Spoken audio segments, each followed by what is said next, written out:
They say that comedy is all about timing. So for this speech, I really want to get the timing right. So I'm going to use technology to help me with my timing. I've got my slides, which are going to progress automatically on a timer. Okay? So that's one less thing for me to worry about. I'm using a speech format called pachacha, which is the Japanese word for chit-chat. And in pachacha, you have 20 slides, and they display for 20 seconds and then progress automatically to the next slide. And so I don't have to keep looking back at my slides. I can keep my eyes on all of you lot. My laptop is going to ping, so I know when the slide changes. Contest chair, fellow Toastmasters, and welcome guests. Now that I've explained the pachacha format and how it works, the topic I'm going to cover for you is, I'm going to take you through a fascinating topic. It's a typical day in my life. Yeah, you're going to be on the edge of your seat. My morning starts with my cleansing regime. So, that includes a lovely full-body exfoliating scrub. These products I find particularly effective for my personal skin type. They leave me feeling really fresh and invigorated. Once I'm feeling clean and fresh, I love to get a couple of these inside me. A warm splash of milk on top. They really fill me up, and I find a tremendously satisfying way to spend my day. Now, I'll often listen to the radio during breakfast, and I love it when these guys come on. The way their voices interplay with each other, I hear harmony. It's just, I really could listen to these guys all day long. I may then switch over to another channel and catch up with the latest topical debate, and I love it when I get to hear these two sniping at each other, an aggressive clash of opinions.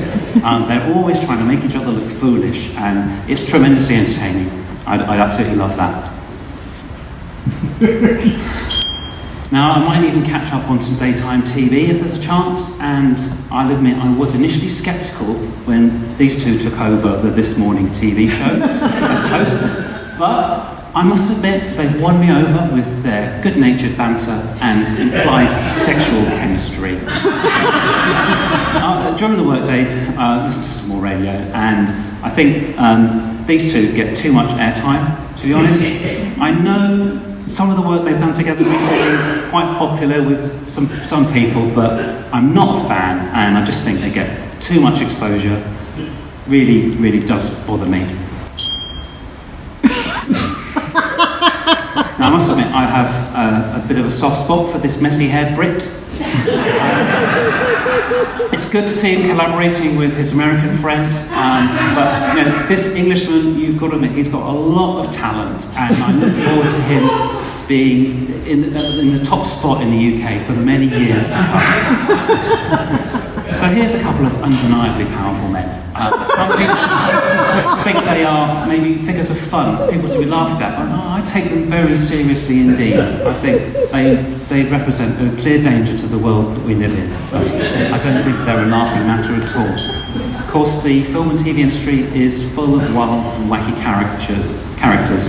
Now here we have a few extreme, exaggerated caricatures of vindictive cruelty, self-serving, you know.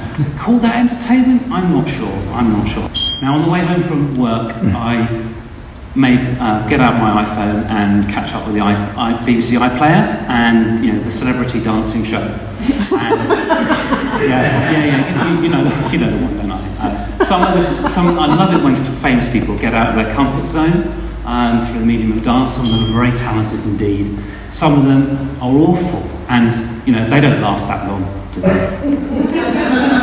And when I get home, I'll switch on the TV news to catch up with the latest current affairs in the UK and around the world. I'm sure you'll remember this story. The way this lady moved, everyone thought it was unthinkable. Now, I might then switch over to watch a documentary, and there was this documentary recently, I don't know if you saw it, about the iceberg that sank the Titanic. I know it's hard to believe that just one iceberg could do that much damage, but I found it very educational. And when it comes to my evening meals, I'm trying to be very careful, very careful. So I cut out my carbs, like bread and potatoes, cut out dairy, and of course meat. So it really cuts down my options, but I think it's worth the sacrifice. Now after dinner, I love to spend the rest of my evening with good friends. Maybe I'll invite them around to my house. Alternatively, if I go around to their house, I'm always sure to bring a bottle. You can't be too careful. It always pays to be prepared, which I've done that this evening as well. At the end of the evening, it's time for me to hop into bed with a warm, malted drink and one of these. Such a warm and snuggly way to end a long and busy day. And then I may drift off to sleep with listening to some pop music. And so that's just a typical day in my life. Thank you very much indeed.